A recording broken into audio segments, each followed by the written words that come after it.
आइए, अब ये समय आया कि हम लोग परमेश्वर के वचन को हम लोग सुनेंगे और इस पर थोड़ी देर मनन और चिंतन करेंगे। आज का जो थीम है वो इस प्रकार से है, no sacrifice is too great for those who seek the kingdom of God. आज का थीम यही है, मतलब जो परमेश्वर के राज्य को जो लोग खोजते हैं उनके लिए किसी भी प्रकार का बलिदान इतना बड़ा नहीं कि उसके लिए वो परमेश्वर के राज्य को छोड़ दें। अर्थात परमेश्वर के राज्य को पाने के लिए परमेश्वर के राज्य के खोजी लोग अपनी जान की बाजी लगा देते, अपना जीवन अर्पित कर देते। और जैसा थीम है ऐसा होना भी चाहिए। प्यारे भाइयों बहनों, हमारे और आपके लिए सबसे बड़ी चीज जिंदगी में क्या है? किंगडम ऑफ गॉड, परमेश्वर का राज्य जिसके हम वारिस हैं और जिसके वारिस होंगे इस जीवन के बाद भी। प्यारे भाइयों बहनों, परमेश्वर का राज्य हमारे जीवन से खोने ना पाए। वचन में लिखा हुआ है, अगर मनुष्य सारे जगत को प्राप्त करे और अपने प्राणों की हानि उठाए तो उसे क्या लाभ? दुनिया पा गए, आपने बड़ा बड़ा घर बना लिया, आलीशान महल बना लिया, सब कुछ है, सुख सुविधाएं, लेकिन अगर आपका प्राण हलाक हो जाए, रूह आपकी आत्मा नरक में जाए, आपका उद्धार ना हो पाए तो सब व्यर्थ। समुपदेशक में जैसे लिखा हुआ है, किंग सोलोमन कहते हैं, हर कुछ व्यर्थ हवा को पकड़ना है। जब मैं अपनी लाइफ को देखता हूं, पीछे मुड़ के देखता हूं, तो जैसे मेरे पास कुछ नहीं, यहां तक कि मेरी उम्र भी, वो अपनी उम्र को देखते हैं और क्या कहते हैं, ऐसा लगता है मेरी उम्र भी जैसे बीतती जा रही है और कल मैं बच्चा था, फिर जवान हो गया, मैं बुजुर्ग होता जा रहा हूं, जैसे लग रहा है सब कुछ हवा पकड़ना, हवा पकड़ना, कुछ रुकता नहीं मुट्ठी में, सब कुछ व्यर्थ। और इसलिए किंगडम ऑफ गॉड हमको मिले, हम परमेश्वर के राज्य के सदस्य बने रहें, परमेश्वर के साथ बने रहें इस जिंदगी में और इस जिंदगी के बाद भी। LIC जो होती है, LIC जीवन बीमा निगम है ना, LIC भारतीय जीवन बीमा निगम, वो क्या बोलते हैं, उनकी कोई कोई पॉलिसी होती है इस जीवन के में भी और जीवन के बाद भी, है ना, वो श्योरिटी देते हैं ना। तो वो तो एक पैसों से संबंधित है, लेकिन एक उद्धार से संबंधित है, और उद्धार से जो चीज संबंधित है वो हमारे और आप से जुड़ा हुआ है, और वो यही है, इस जीवन में भी हम किंगडम ऑफ गॉड में रहें, इस जिंदगी के बाद भी हम किंगडम ऑफ गॉड के सदस्य बने रहें और परमेश्वर के राज्य में बने रहें। उसके लिए जरूरी कि हमको मेहनत करना होगा, और जैसा आज का थीम है उसके ऊपर विचार करते हैं। आज का थीम है, no sacrifice is greater for those who seek the kingdom of God. जो लोग परमेश्वर के राज्य को खोजते हैं उनके लिए कोई भी बलिदान बड़ा बलिदान नहीं। उदाहरण के लिए अब देखिए, इब्राहिम को परमेश्वर ने आवाज दी और बुलाया और कहा, इब्राहिम तू अपना सब कुछ छोड़ दे, अपना वतन छोड़ दे, अपने परिवार छोड़ दे, सब कुछ छोड़ दे, और मैं तुझे बुला रहा हूं, तू मेरे पीछे आ जा और मैं तुझे ले जाऊंगा और जैसे जैसे मैं कहूंगा वैसे करना। और देखिए परमेश्वर ने क्या कहा था, उत्पत्ति और उसका पहला पद, now the Lord said to Abraham, go forth from your country and from your relatives. रिश्तेदारों को छोड़ देना आसान नहीं है, but God is saying to Abraham, leave your relatives for my sake, I am calling you for my kingdom. Are you ready to leave your relatives, your country? क्या तू तैयार है कि तू अपने देश को छोड़ देगा, अपने वतन को छोड़ देगा, अपने कुटुंब को छोड़ देगा? क्या तू तैयार है? और देखिए यहां लिखा है, go and from your relatives and from your father's house to the land which I will show you. मैं तुझे जो दिखाऊंगा वहां चलेगा। क्या तू मेरी आवाज सुनता है इब्राहिम? और तब बाइबल को अगर हम पढ़ते हैं तो इब्राहिम ने आवाज लगाई, वो विश्वास के पिता माने जाते हैं। उन्होंने कहा, हाँ परमेश्वर यहोवा, मैंने आपकी आवाज सुनी है, मैं छोड़ दूंगा और चल दूंगा। उन्होंने अपना वतन छोड़ दिया और खाली उनके भतीजे लूत उनके साथ हुए, इब्राहिम की पत्नी सारा उनके साथ थी और वो चल दी, देश छोड़ दिया, पैदल पैदल पैदल पैदल चल दिया उन्होंने। और ये मेसोपोटामिया के जो में पाया जाता है, जो वर्तमान इराक है, वहां से ये चले और इस्राएल की ओर इनको परमेश्वर ने बुलाया और ले गए। और रास्ते में अगर आप देखेंगे तो परमेश्वर ने उनसे वायदा किया। क्या वायदा किया? अगर तू मेरी आवाज सुनेगा तो देख मैं वायदा कर रहा हूं। और ये वायदे आज हमारे और आपके लिए भी, अगर हम और आप परमेश्वर की आवाज सुनते हैं और उसके लिए कोई भी सेक्रीफाइस करने को तैयार है, इतना बड़ा सेक्रीफाइस करना, अपना वतन छोड़ देना, अपना कुटुंब छोड़ देना, अपने परिवार को छोड़ देना और चल देना एक अनजानी जगह पर। परमेश्वर ने कहा, बस तू मेरे साथ चल दे, मैं तेरे साथ रहूंगा। देखिए वायदा क्या करते हैं पद 2 में, और मैं तुझसे एक बड़ी जाति बनाऊंगा और तुझे आशीष दूंगा और तेरा नाम महान करूंगा और तू आशीष का मूल होगा, और जो तुझे आशीर्वाद दे उसे मैं आशीष दूंगा और जो तुझे कोसे उसे मैं शाप दूंगा, और भूमंडल के सारे कुल तेरे द्वारा आशीष पाएंगे। परमेश्वर ने यह बात वायदा किया। और क्या इब्राहिम आज आशीष का मूल नहीं है? वो हैं। उन्हीं के वंश में आप जानते हैं, इब्राहिम के वंश में ही प्रभु यीशु मसीह का जन्म हुआ। इब्राहिम के वंश में ही धीमे धीमे आगे बढ़ते बढ़ते बाद में इस्राएली आए, इस्राएली बने, यहूदी लोग हुए, उसी में इस्राएलियों में फिर प्रभु यीशु मसीह जो हैं पैदा हुए दाऊद के वंश में, दाऊद बादशाह के वंश में, जैसे परमेश्वर ने वायदा किया था। और इसके बाद वो उद्धार करता, परमेश्वर जो है वही मनुष्य बनकर के आया था, वो उद्धार करता, जगत का उद्धार करता, मेरा उद्धार करता, आपका उद्धार करता बना। कहां से शुरू हुआ? इब्राहिम से। इब्राहिम से लेकर वो चली आ रही है ब्लेसिंग। और प्रभु यीशु मसीह के कारण फिर पूरा वर्ल्ड आज आशीषित है। प्रभु यीशु मसीह एक आशीष का मूल इब्राहिम के वंश में ही। और ये इसलिए कि परमेश्वर ने वायदा किया था। इब्राहिम तैयार हो गए, हर सेक्रीफाइस करने को तैयार, छोड़ दिया सब कुछ और अनजानी जगह चले गए।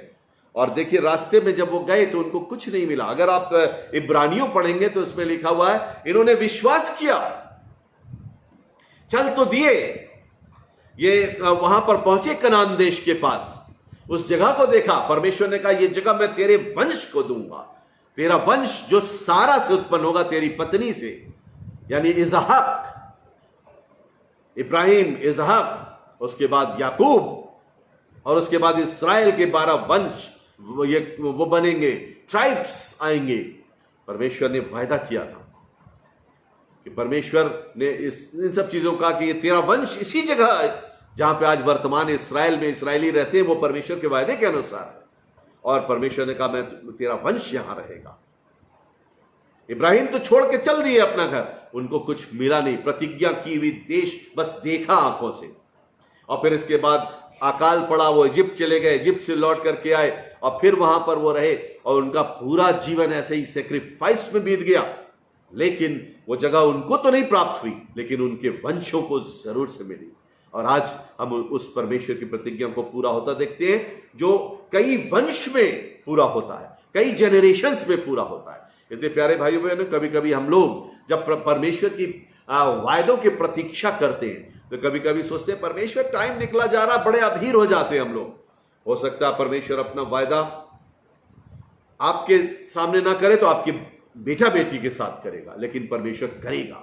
परमेश्वर के वादों पर ऐसा भरोसा रखना। विश्वास के पिता हैं ये इब्राहिम कहे जाते हैं। और ये इसी प्रकार से इन्होंने विश्वास किया, प्रतिज्ञा की हुई चीज नहीं पाए, लेकिन फिर भी ये विश्वास में बने रहे। और आपको मालूम है, इनकी सबसे बड़ी विश्वास की एक परीक्षा हुई थी। परमेश्वर ने कहा, इब्राहिम क्या तू मुझे प्यार करता है? हाँ करता हूं। बुढ़ापे में तुझे एक बेटा उत्पन्न हुआ है, उसका नाम इसहाक है, बहुत बुढ़ापे में तुझे मिला वो। क्या तू उसको मेरे लिए बलिदान कर देगा? इब्राहिम ने कहा हाँ मैं तैयार हूं। बाइबल में ऐसा ही लिखा हुआ है, अकॉर्डिंग टू बाइबल मैं आपको बता रहा हूं।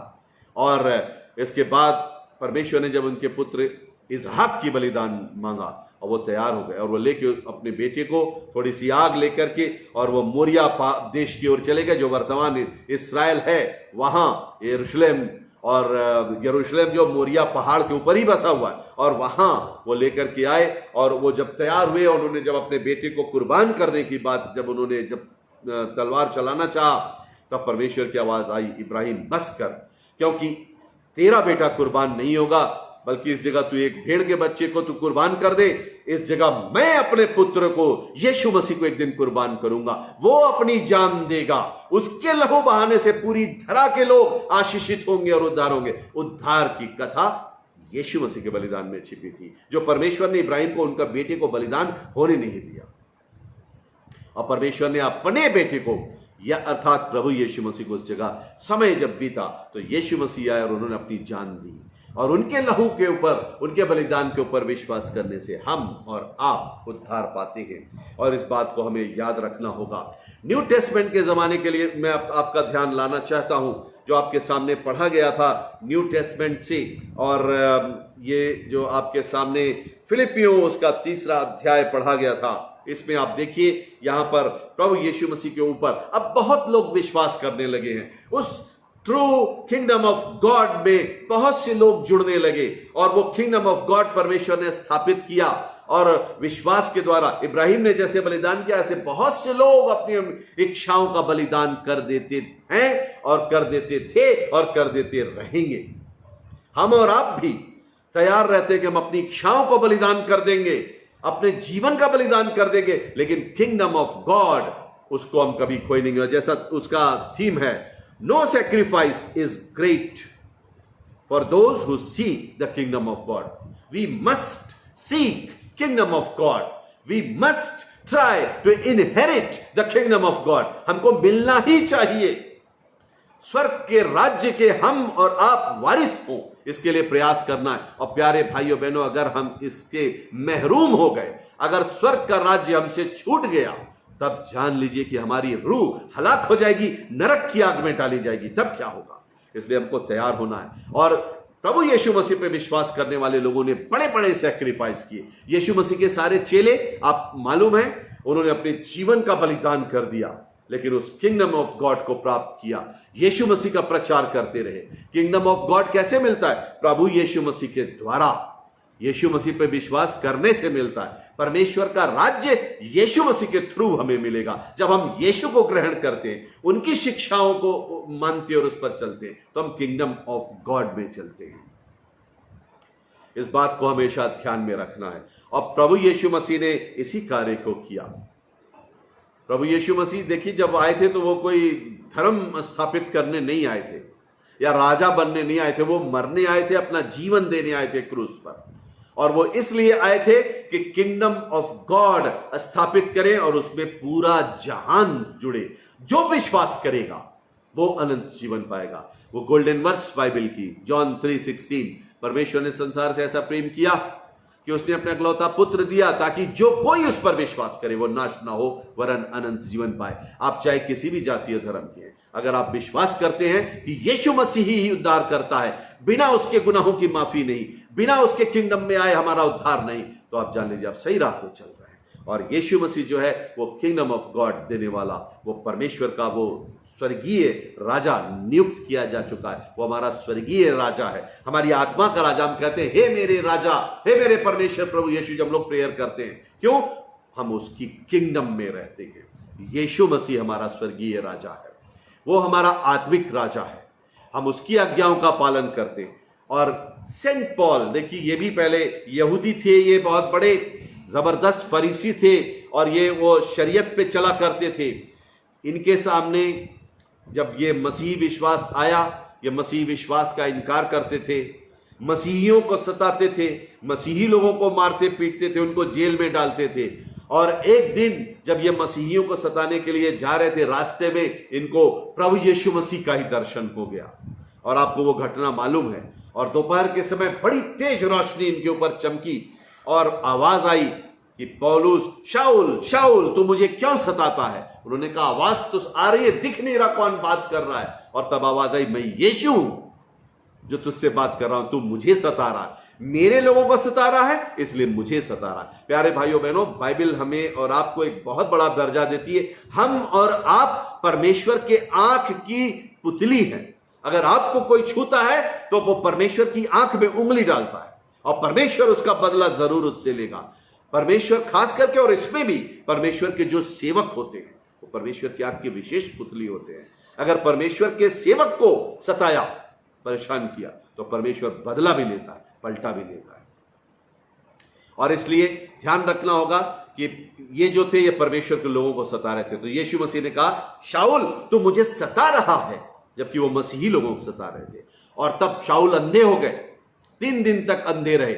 और इसके बाद प्रभु यीशु की आवाज आई कि मैं तेरे लिए व्यवस्था कर रहा हूं और हनन्याह तेरे लिए प्रेयर करेगा। और जब हनन्याह ने प्रेयर किया तो उनकी आंखों से एक छिलके गिरे और उनकी आंखें खुल गई और वो देखने लगे फिर।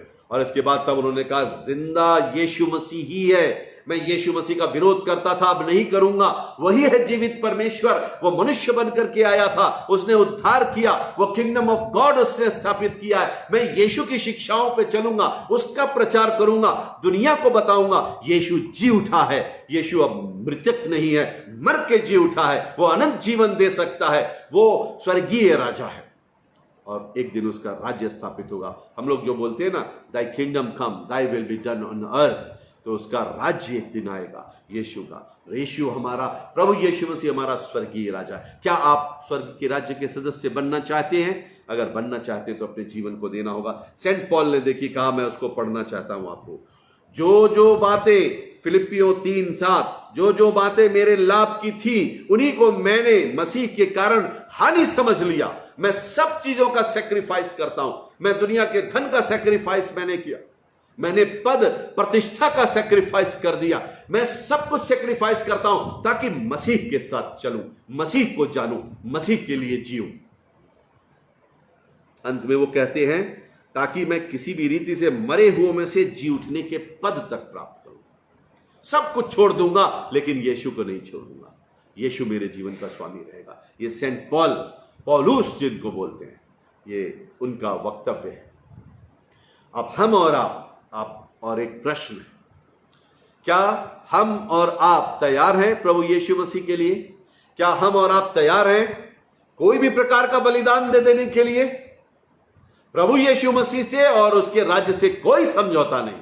यीशु मसीह के लिए हम सब कुछ त्याग सकते हैं। यीशु मसीह के लिए जान की बाजी लगा सकते हैं। क्या ऐसा विश्वास है? क्या यीशु मसीह के लिए मेरा जीना और मरना, मेरे जीवन का मकसद यीशु मसीह है? क्या प्रभु यीशु मसीह के लिए ही हम जीते, उसकी महिमा के लिए जीते या अपने लिए जीते? अगर हम अपने लिए केवल जीते हैं, अपनी जीवन के लिए, अपनी आजीविका के लिए, अपना एक बहुत ही सुविधापूर्ण आरामदेह जीवन के लिए जीते केवल, और अगर जरा सी तकलीफ आई तो प्रभु से दूर, यीशु का नाम लेना दूर, यीशु को छोड़ दिया, समझौता कर लिया, इस प्रकार वाला है तो हम उद्धार नहीं प्राप्त करेंगे। स्वर्ग का राज्य उन्हीं को मिलेगा जो उसके लिए सैक्रिफाइस करते हैं। और आज का थीम यही है, परमेश्वर के राज्य के खोजियों के लिए बड़ा से बड़ा बलिदान भी बड़ा नहीं, कोई भी बलिदान कर दे। इब्राहिम ने अपने परिवार का त्याग कर दिया, सब कुछ छोड़ छाड़ के वो चले आए, खानदान का और जगह जमीन और जायदाद सब छोड़ दिया, जायदाद छोड़। और ऐसे बहुत से लोग होते हैं प्यारे भाइयों बहनों, जो प्रभु यीशु मसीह का जब स्वाद चख लेते हैं, उसके द्वारा पापों की क्षमा पा जाते हैं, जब वो उसके द्वारा उद्धार पा जाते हैं, उसके द्वारा चंगाई पा जाते हैं, वो शांति का अनुभव कर लेते हैं, तो वो बड़े से बड़ा सैक्रिफाइस भी कर देते हैं। बहुत से लोगों ने अपना घर द्वार परिवार छोड़ दिया, बहुत से लोग निकाल दिए गए घरों से, उन्होंने सब त्याग दिया, गरीब रहे लेकिन यीशु मसीह को पकड़े रहे। क्या हम और आप तैयार हैं? ऐसा स्ट्रॉन्ग बिलीव है हमारा? क्या हम यीशु के साथ मरते दम तक चलेंगे या कोई समस्या आई तो तुरंत उसको छोड़ देंगे? ऐसा कमजोर विश्वास परमेश्वर को नहीं चाहिए। परमेश्वर चाहता है हम और आप बड़े स्ट्रॉन्ग बिलीवर रहें और अंतिम श्वास तक, बाइबल में लिखा जो अंत तक धीरज धरे रहेगा उसी का उद्धार होगा। चाहे कितने भी क्लेश, कितने भी संकट आए, हम प्रभु यीशु मसीह का त्याग नहीं करेंगे, उसको हम पकड़े रहेंगे, उसके साथ चलते रहेंगे। आ जाइए, इब्राहिम के जीवन को देखकर, प्रभु यीशु मसीह के चेलों के जीवन को देखकर, और ये पौलुस के जीवन को देखकर, और बहुत से ऐसे विश्वासी जिन्होंने बड़े बड़े त्याग किए, उनके जीवन को देखकर हम इस बात को सीखें कि हम भी प्रभु यीशु मसीह के लिए सब कुछ त्याग कर देंगे, लेकिन उसे नहीं छोड़ेंगे। परमेश्वर करे उसकी किंगडम में हमारा भी नाम लिखा जाए, हम उसके राज्य के संतान बने रहें, और चाहे जीवित रहे चाहे मर जाए, हम उस राज्य के अधिकारी होने पाए। किंगडम ऑफ गॉड जो परमेश्वर देना चाहता है उसको हम प्राप्त करने पाए, और हर बलिदान करने के लिए अपने जीवन में तैयार रहें। हम अपना ऐशो आराम छोड़ देंगे, लेकिन यीशु मसीह को नहीं छोड़ेंगे। इस कन्विक्शन के साथ चलना, प्रभु यीशु के साथ चलना, उसके लिए जीना और उसके लिए महिमा करना। एक गीत है, आपने सुना होगा इसको, वीरेंद्र पाटिल का, मेरे जीवन का मकसद तो है, मेरे जीने का कारण तो है, मैं जीऊं या मरूं वो सिर्फ तेरे लिए है, तू मेरा प्रभु। मेरे जीवन का मकसद तू है, मेरे जीने का कारण तू है, पिछला सब भूल कर मैं आगे दौड़ा चलूं, जो मेरे लिए था उसको मैं त्याग दूं, मैं देखूं तेरी सलीब पर खींचा मैं जाऊं, मैं देखूं तेरी सलीब को खींचा मैं जाऊं, मैं जीऊं या मरूं सिर्फ तेरे लिए, तू मेरा प्रभु। मेरे जीवन का मकसद तू है, मेरे जीने का कारण तू है। प्यारे भाइयों बहनों, यीशु मसीह हमारे जीवन का कारण हो, हमारे जीने का मकसद हो। मैं ऐसे ही आशीर्वाद आपके लिए देता हूं। आइए आराधना के अंत में हम प्रार्थना करेंगे, दुआ मांगे। महान परमेश्वर पिता, हम आपका धन्यवाद करते हैं खुदावंद, कि आप हम सब मनुष्यों से प्यार करने वाले परमेश्वर हैं। हम आपके हाथों की रचना हैं। हमारे उद्धार की योजना आपने बागे अदन में ही बना ली थी, और परमेश्वर पिता आपने कह दिया था कि ये स्त्री का वंशी शैतान इब्लीस तेरा सर कुचलेगा। और एक दिन इस स्त्री के द्वारा ही पैदा हुए, कुमारी मरियम के द्वारा पैदा हुए प्रभु यीशु मसीह, वो इस संसार में आए। उन्होंने क्रूस पर अपना प्राण दिया, और तीसरे दिन जी उठकर शैतान के सबसे बड़े पावर मृत्यु को कुचल दिया, और वो खुद जी उठे और उन्होंने बता दिया, देखो शैतान मृत्यु ला सकता है, मैं अपनी जिंदगी तुम्हारे लिए जीवन ला सकता हूं। मरने के बाद का जीवन यीशु ला सकते हैं।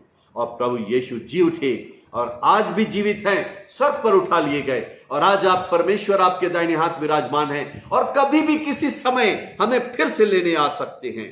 हे परमेश्वर पिता, हम सब विश्वासियों को जिन्होंने आपके वचन को सुना है, अपने प्रेम में बना के रखिए।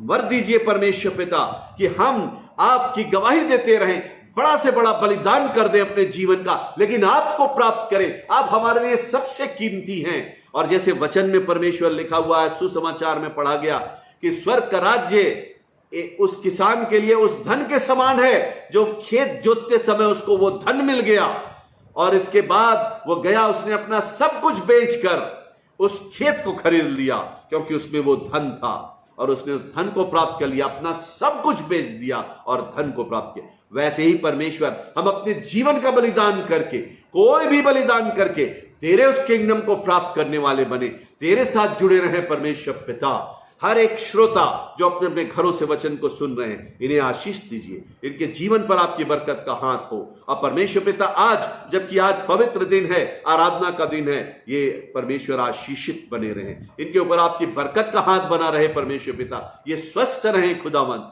और दुआ मांगते हैं परमेश्वर पिता, इनके बेटे बेटियां, इनके परिवार के लोग, हर पति पत्नी और बुजुर्ग परिवार में सब यीशु मसीह के नाम से आशीषित हो। और परमेश्वर, हम सब सेक्रीफाइस करने के लिए तैयार हो, ताकि आप हमारे जीवन में प्रथम स्थान रखें। आपके लिए सब कुछ कुर्बान परमेश्वर, और आपके लिए जिए, आपके लिए मरे परमेश्वर, ताकि आपके नाम को महिमा मिले। परमेश्वर, आज के वचन के लिए धन्यवाद देते हुए सबके लिए आशीर्वाद चाहते, सारा आदर महिमा गौरव हमें मिले। प्रभु यीशु मसीह परमेश्वर, हम सब के हमने दुआ मांगी परमेश्वर, आपको सारा आदर, सारा गौरव और सारी महिमा मिले परमेश्वर पिता। हम आपको सारा आदर, सारा गौरव, सारी महिमा देते कि आप इसी योग्य है परमेश्वर। आप जैसा न तो स्वर्ग में, न पृथ्वी पर, न पृथ्वी के नीचे और कोई दूसरा है परमेश्वर पिता। वध किया हुआ मेमना ही सामर्थ्य, ज्ञान, आदर, धन्यवाद और स्तुति के योग्य है परमेश्वर। हम आपका धन्यवाद करते हैं। विनती सुनने के लिए धन्यवाद प्रभु यीशु ख्रिस्त के नाम में मांगते हैं। आमीन और आमीन।